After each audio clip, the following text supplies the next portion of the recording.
lives in the cities, they have pensions, so long as the government can contrive to pay them.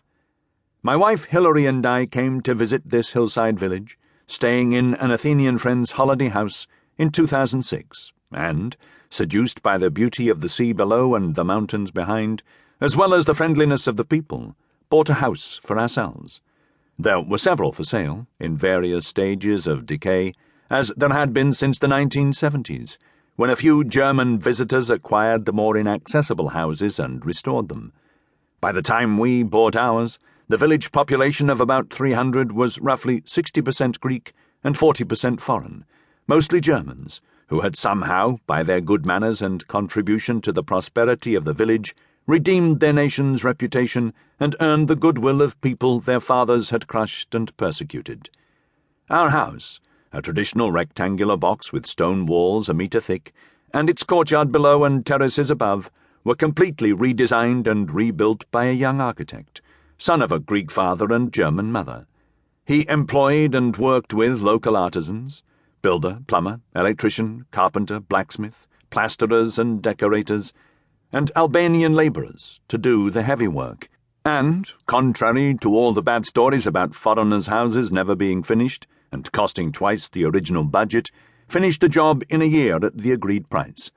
When it was nearly ready, sufficiently for us to move in, we held a ceremony on one of the newly built stone terraces above the house. I made a brief speech and poured a libation of Greek wine, to the gods of this place, on the earth round a newly planted lemon tree. The Greeks present at the ceremony looked surprised. They had, after all, been Orthodox Christians for about 1,500 years. But for me, Greece was still the land of its ancient gods and their myths. I studied Greek, Latin, and ancient history at school, visited Greece for the first time as a student in 1959, and, driving these days along the new roads from Athens to Arcadia, passing signs to Eleusis, Thebes, Corinth, Nemea, Mycenae, and through the narrow streets of Argos, still feel as much part of a world of myth and ancient history as of modern reality. I was against buying the house at first on perfectly rational grounds.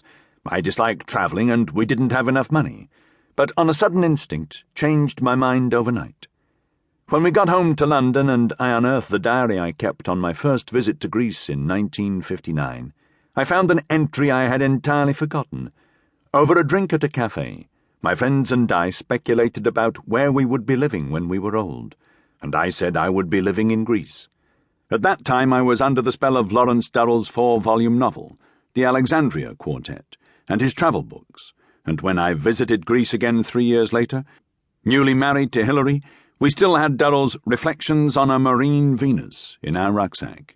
But we did not go there again until 44 years later, and, whatever her motives for buying the house, my own must have included an element of homecoming, of partly belonging to a place which I had spent my teens studying, and where so much of our Western civilization began.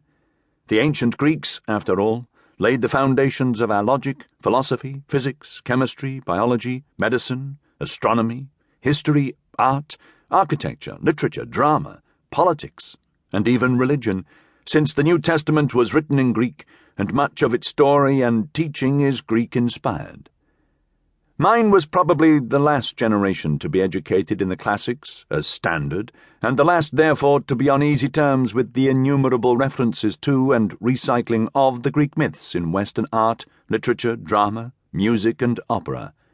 Many people have retold them with many variations, and they remain, because of the way they were honed and refined by the great originators of Western literature, Homer, Hesiod, Herodotus, Pindar, Aeschylus, Sophocles, and Euripides, the most profound, sophisticated, and humane myths produced by any culture anywhere. And the point about myths of this quality is that they become ageless and universal. Their interpretation of human behavior and motivation becomes exemplary, in the true sense, classical, even when the characters involved, whether gods or mortals, are recognized to be fictional and possessed of powers which later ages understand to be impossible in reality. Stories have their own rules, and the best stories, like these, create a world the reader can live in as long as the story lasts. The Greek gods, for all their superhuman powers, are swayed by human emotions.